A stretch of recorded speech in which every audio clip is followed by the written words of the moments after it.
So derivatives of algebraic functions.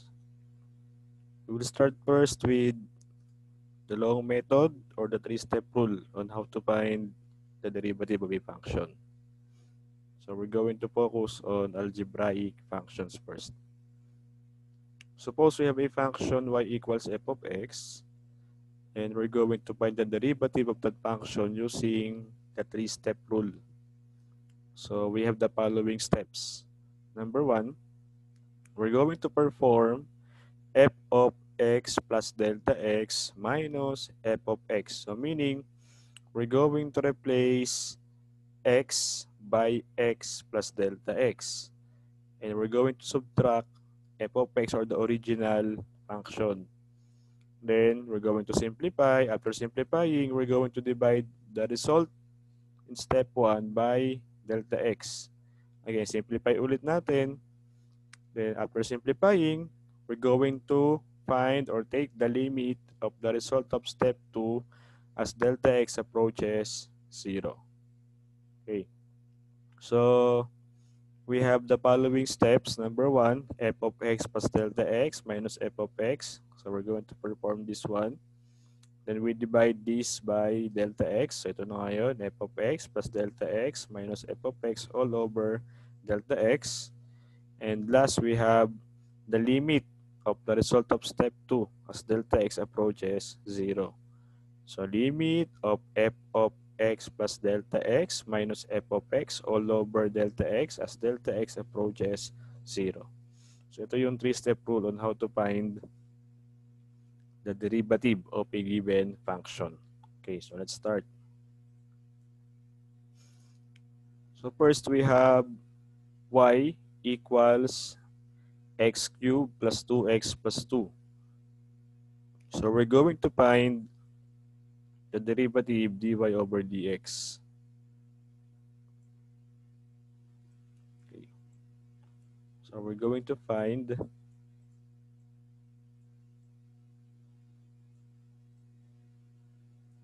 dy over dx.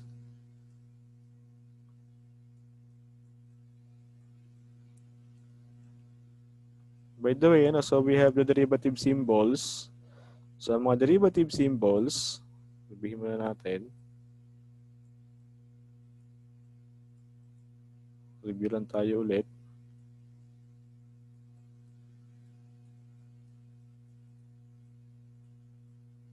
We have derivative symbols.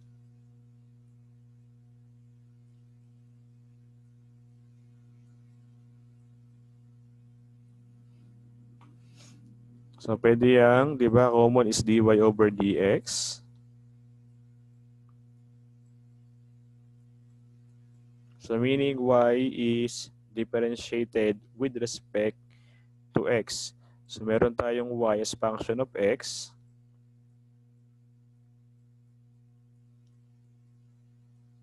For example, we have y equals, say, x squared plus x plus 1. This is y function of x. Since y is defined, di ba, defined as function of x. So ang tawag sa y mo dyan is dependent variable.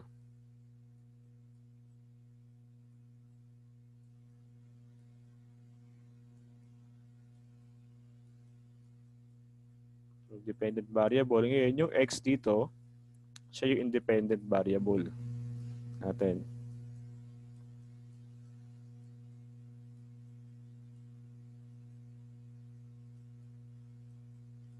Dependent variable. Nakadepende kasi ang value ng y kay x. That's why we have y function of x.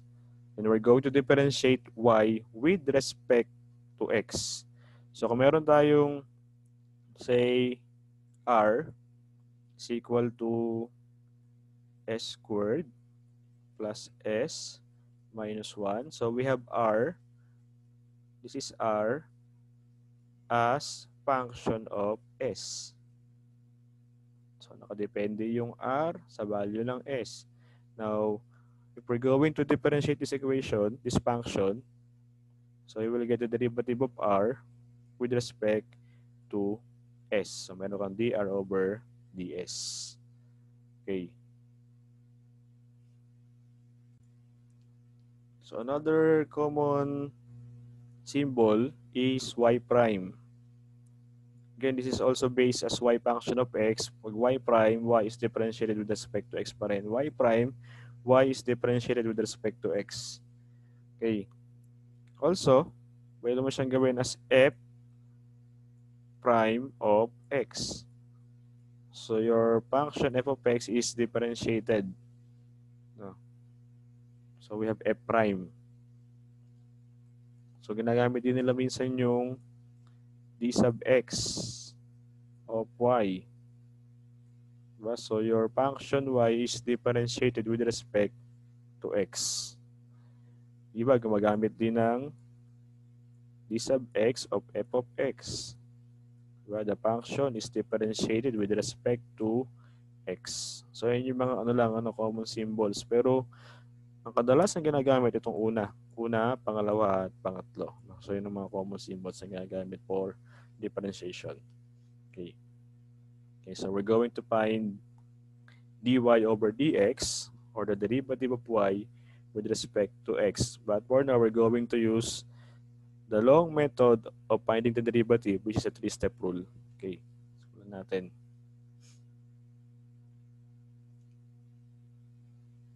So for step number 1, natin, so we're going to perform f of x plus delta x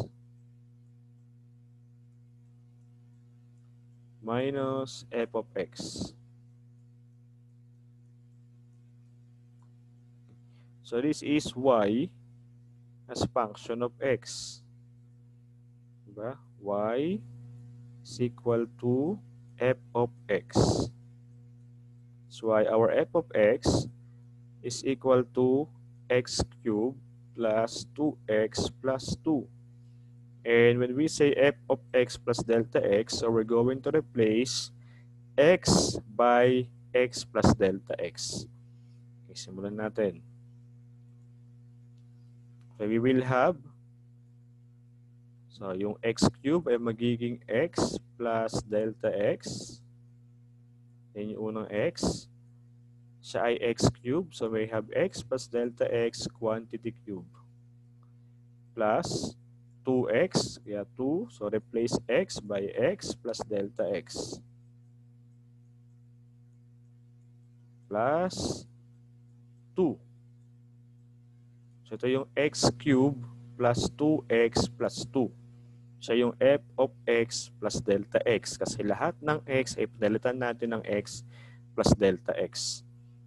Okay, erase muna natin itong kabilang part.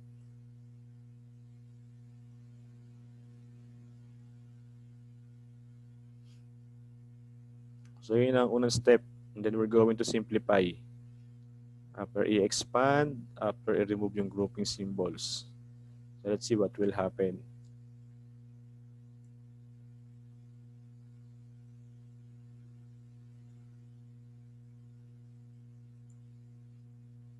Okay. So ito na yun, f of x plus delta x minus f of x. F of x is equal to x cubed plus 2x plus 2. Now when subtracting, so we're going to use a grouping symbol, parentheses, so magiging quantity yan, x cubed plus 2x plus 2. So ayun na siya, f of x plus delta x minus f of x. Now, balik tayo kay algebra. So doon tayo kay, teka, red tayo ng ink. So if we have x plus y, quantity cube, this is cube of binomial, so we will have x cube when expanded plus 3 x squared y plus 3 x y squared plus y cube. So, yan siya, no? Galing to kay Pascal's triangle na 1, 1, 1, 1, 2, 1, 1, 3, 3, 1. So ito yun, no? Pag chinek nyo yan, no? This is 1, 3, 3, and then 1. Then we have cube. Simula ka ng cube. 3, 2, 1, 0. 0 yung y. 1 dito. 2, 3. Also, pag chinek mo yan, dapat 3 ang lahat. 3 ito. 3. This is 1. 2 plus 1 is also 3. 1. 1 plus 2 is 3. 3. Puro 3 ang kanilang degree bawat term. Kasi ito ay naka-quantity cube. Okay. So, isa pag-check pag in-expand ang binomial. Tuloy natin. Now, using this expansion formula, this by cube of binomial, ito magiging x cube plus, so we will have 3x squared, then delta x sa halip na y. Kasi ang delta x ang katumbas ng y. Plus, dapat 3x y squared daw, kaya delta x squared.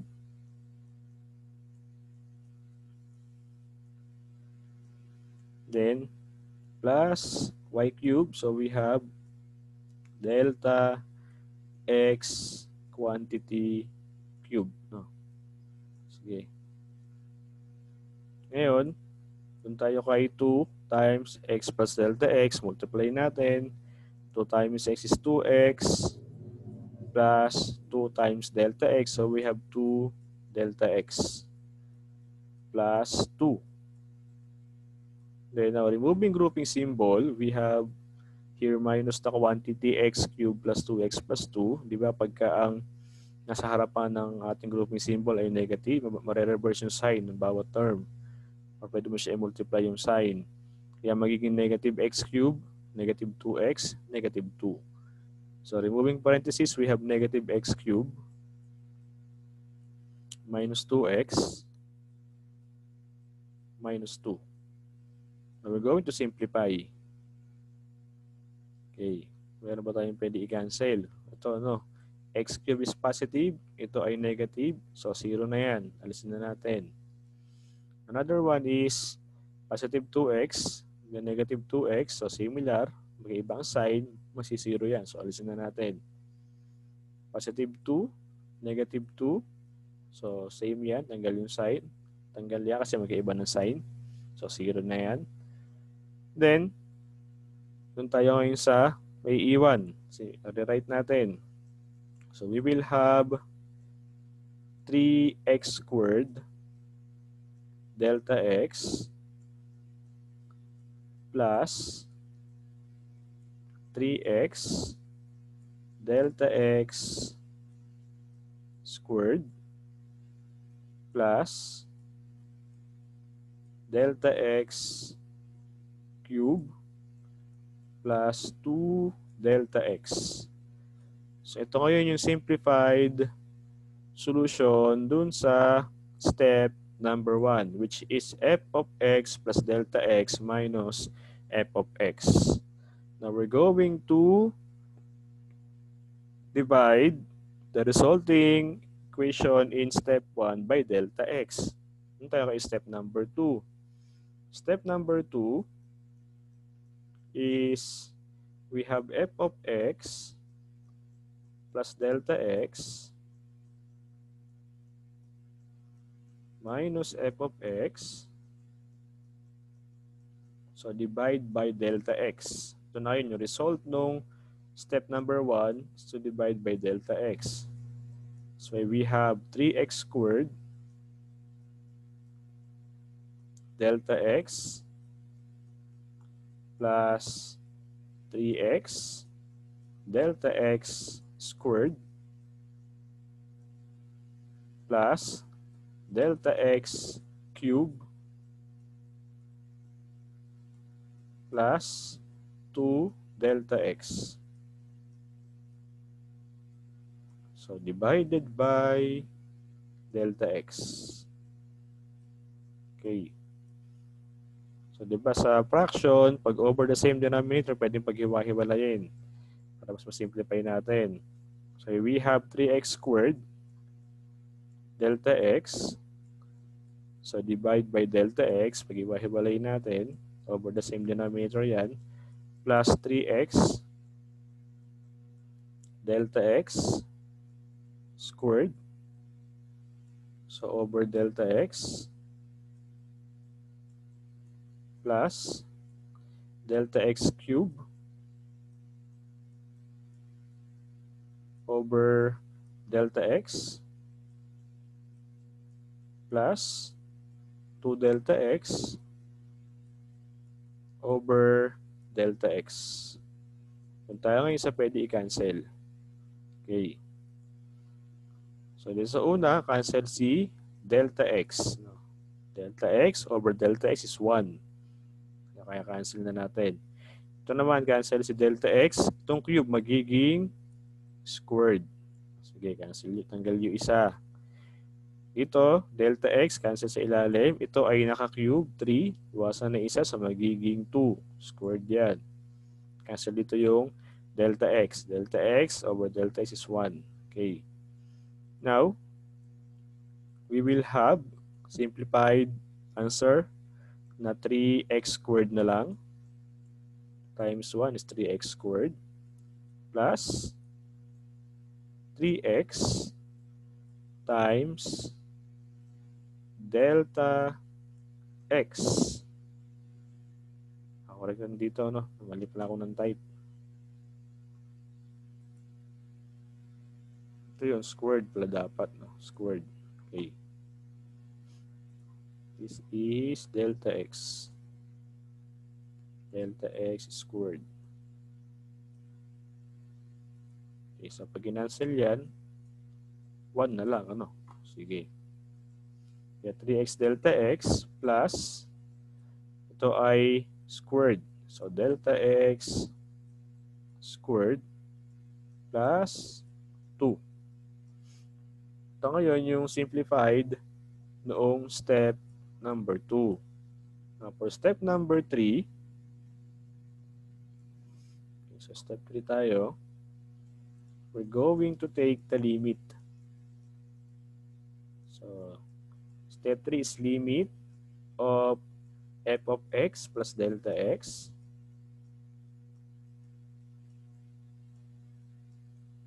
minus f of x all over delta x as delta x approaches 0. Okay. So we're going to take the limit of the result of step 2. So limit of 3x squared plus 3x delta x plus delta x squared plus 2 as delta x approaches 0.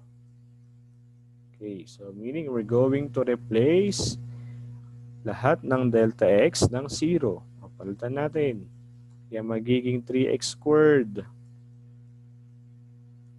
plus 3x o delta x yan, kaya magiging 0 yan, times 0 plus delta x ulit. So yan is 0 squared plus 2. Now simplifying, we will have 3x squared plus 2. Ito ko sa MC 0, no? So 0 na yan. 0. And we will have 3x squared plus 2. This is the derivative of y equals x cubed plus 2x plus 2. So we have the dy over dx using 3-step rule. So 3x squared plus 2. Okay. So ganun lang, ano? So we're going to perform f of x plus delta x. So replace all x by x plus delta x. Then subtract the original function. And don't forget to use grouping symbol, parentheses. And to simplify, o expand, kung i-expand dyan, use algebra. Then remove grouping symbol, mababago ang mga sign na nasa loob ng ating parentheses. Then simplify natin, cancel na makakancel. Actually, dito sa may pag algebraic tayo ng 3-step rule, yung given nakakancel lahat. Kung x cube na-cancel, 2x na-cancel natin, 2 nawala din kasi masisiro sila lahat. Yun ang nangyayari. Nawawala yung pinaka-given talaga. Okay.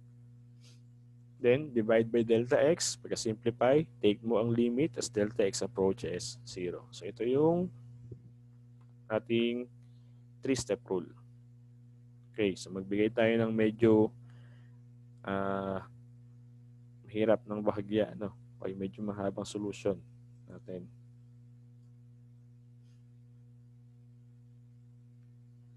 I-erase muna natin lahat dyan.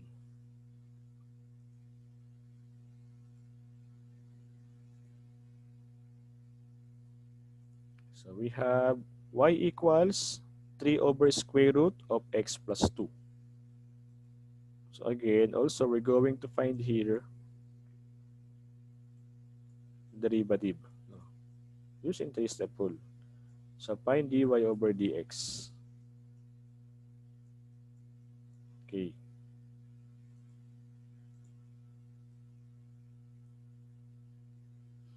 Again, we have our step number 1. So for number 1, perform, we have f of x plus delta x minus f of x. So ito yung magiging sa baba. Okay. So we will have 3. Diba, lahat ng x ay palitan ng x plus delta x. Ito tayo, ating function. So 3 over square root, instead of x, magiging x plus delta x. And rewrite plus 2.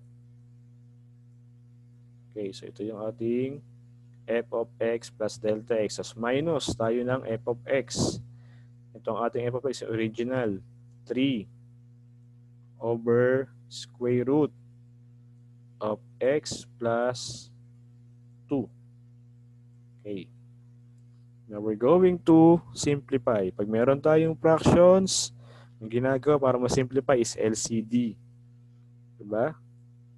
So kung magkaiba yung ating mga denominators, yung product nila, yung ating LCD. Usually, ang common na product. So square root of x plus delta x plus 2 times square root of x plus 2. Ito yung ating pinaka-LCD. Okay. Now, para ma-simplify, itong ating LCD, i-divide natin dito. Magka-cancel itong may delta x. Ito ang may iwan. Kaya meron kang 3 times square root of x plus 2. Okay, so yun. Then minus. Ito naman, divide mo dito. Cancel ito. So 3 times square root of x plus delta x plus 2. Okay. So para mas madali i-simplify ito, meron silang common, Ang common nila ay ito, 3. So common. Pwede natin siya i-factor out muna. Okay, labas natin yung 3. Ayusin natin. So we will have 3 times, so this is square root. Okay, times square root. Times square root of x plus 2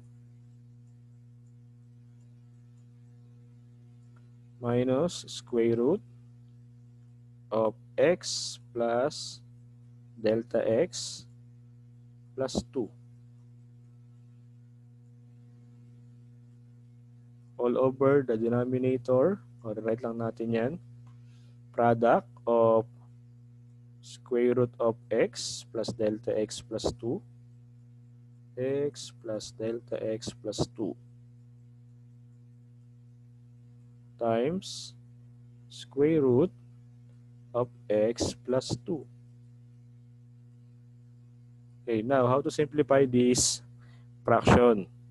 Ngayon dito, pagka meron tayong ganitong fraction may radical, kailangan matanggal natin yung radical sa numerator.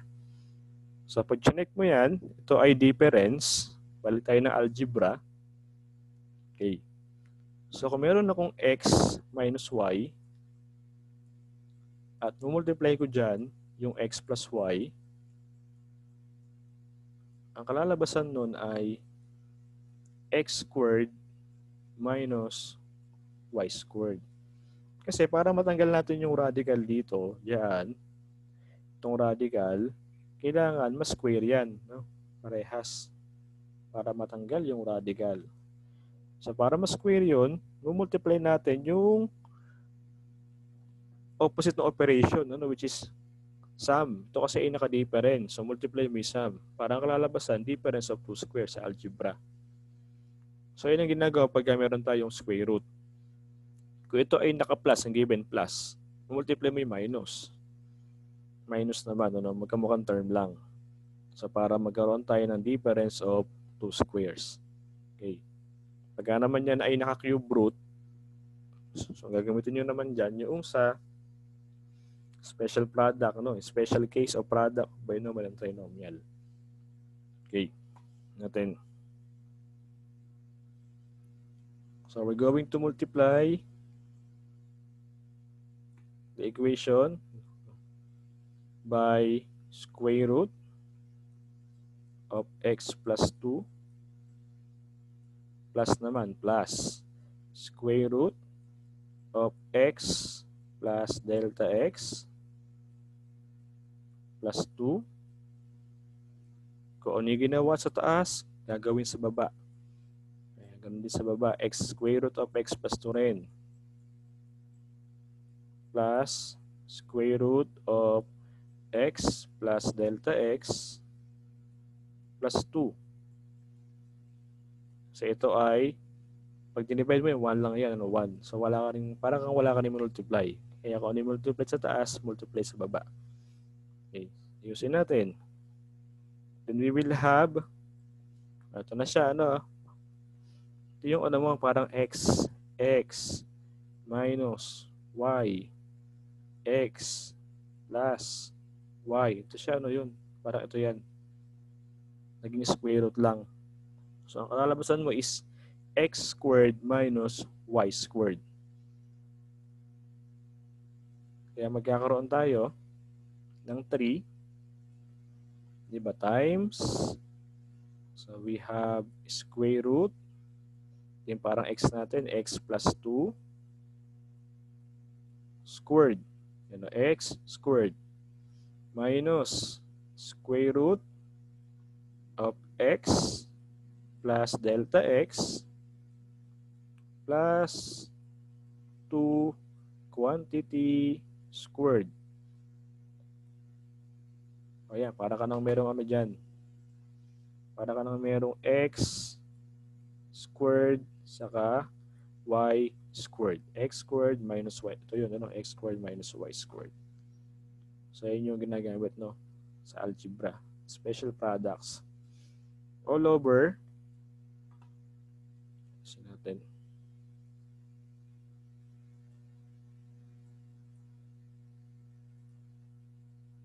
So medyo mahaba ang ating denominator. All over the product of square root of x plus delta x plus 2 times square root of x plus 2. Ito pa, times Square root of x plus 2 na yan. Plus square root of x plus delta x plus 2. So, okay. Yun. Apply natin. So, simplify natin. Release ko muna to.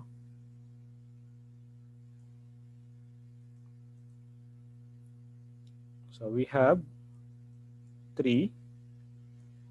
Dito, pag in-square natin yan, diba, magkakancel itong radical 2 rin, saka itong power na 2. Then, we will have 3 times, again, don't forget to use grouping symbols. The quantity x plus 2, tanggal na kasi ang radical, kaya x plus na lang tayo, minus the quantity x plus delta x plus 2. Ayan siya, no? After simplifying. All over the same denominator. Square root of x plus delta x plus 2 times square root of x plus 2 times the quantity square root of x plus 2 plus square root of x plus delta x plus 2. Okay, so ito yun. Now, tayo sa ating numerator, we're going to remove grouping symbols para mas simplify natin. So in our numerator, we have 3 times, pag nawala mo na yung ating parenthesis, magiging x plus 2 na lang yan, x plus 2. Dito, cancel yung, at tatanggalin, pag nawala yung ating parenthesis, magiging negative x, negative delta x, negative 2. Ganyan rin tayo na ating denominator. Square root of x plus delta x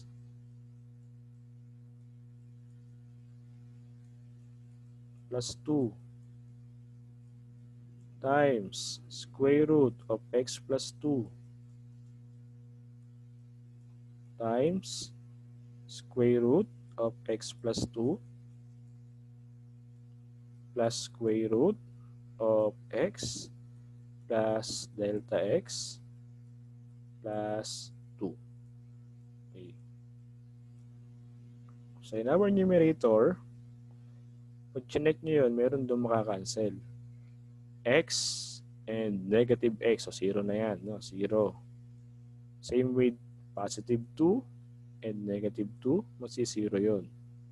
Then, maiiwan na lang ngayon is 3 and negative delta x. Then again, we're going to rewrite our denominator. Square root of x plus delta x plus 2 times square root of x plus 2 times square root of x plus 2 plus square root of x plus delta x plus 2. Okay, so yan, medyo matagal magsulat. Ito ngayon yung ating step number 1. Or ito ba yung itong gawing negative 3 delta x. Pwede naman siyang ganun. Sige. So we will have negative 3 of delta x all over. Write ulit tayo ng mahabang denominator.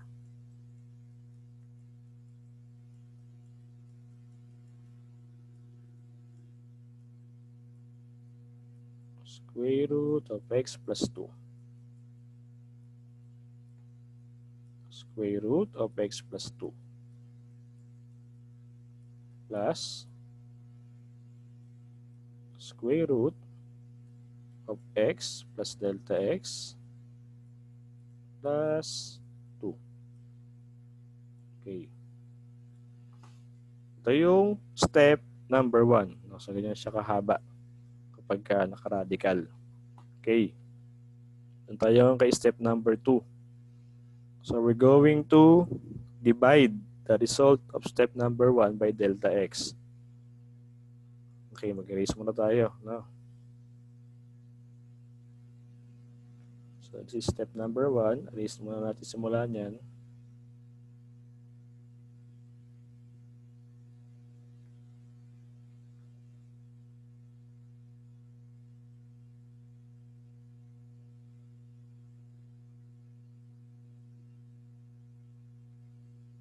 Actually, itong trace medyo mahaba, no? Solution nito.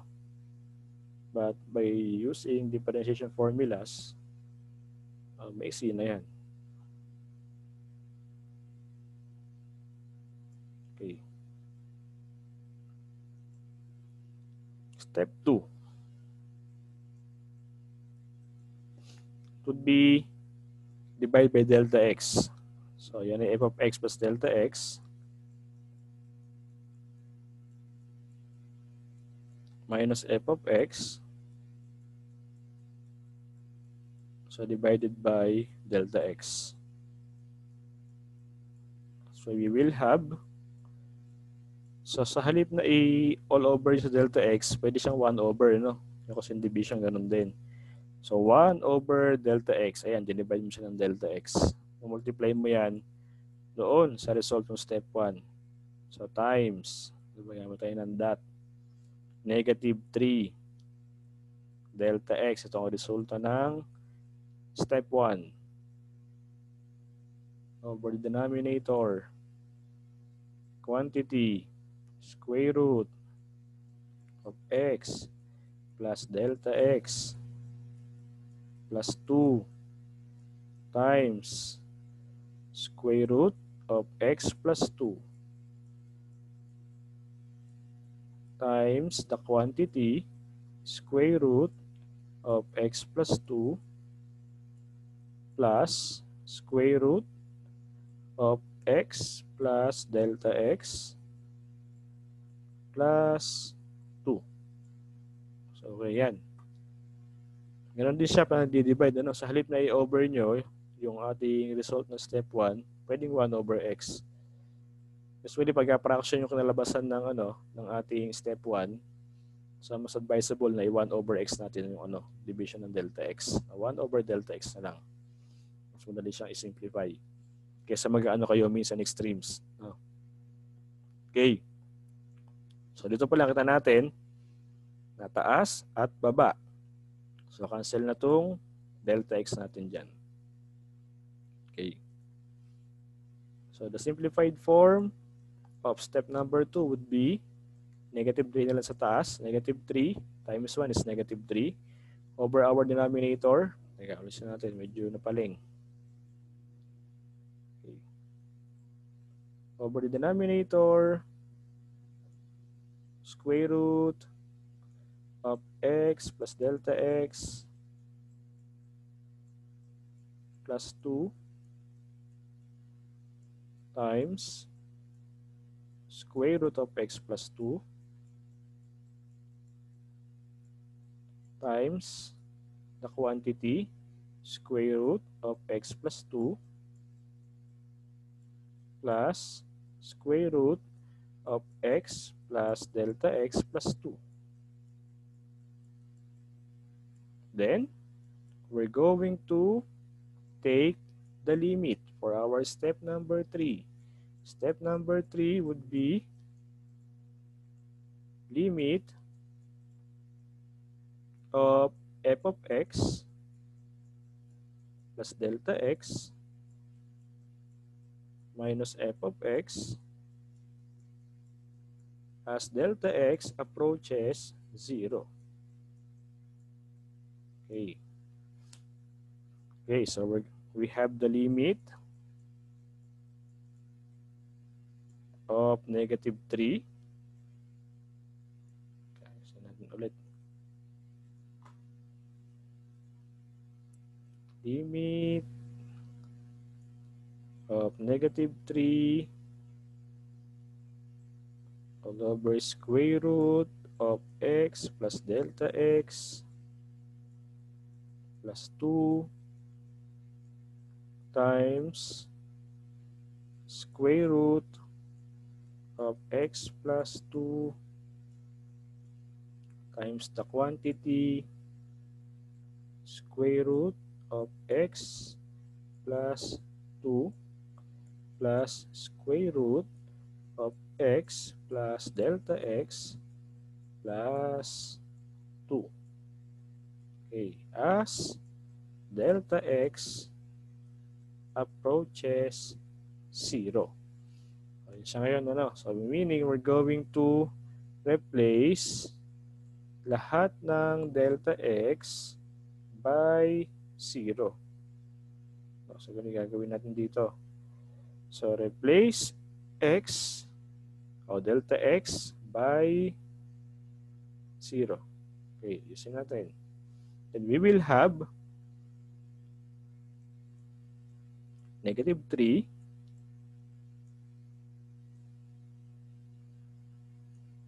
all over square root of x plus 0 plus 2 times square root of x plus 2 times the quantity square root of x plus 2 plus square root of x plus 0 plus 2. Okay, isa natin, simplify natin. Ito ay sa erase ng upper part nito.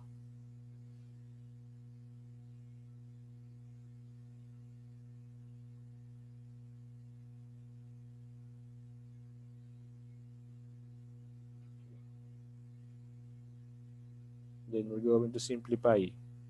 Pag nag-zero lahat ng delta x, ano ang kalalabasan? Tingnan natin.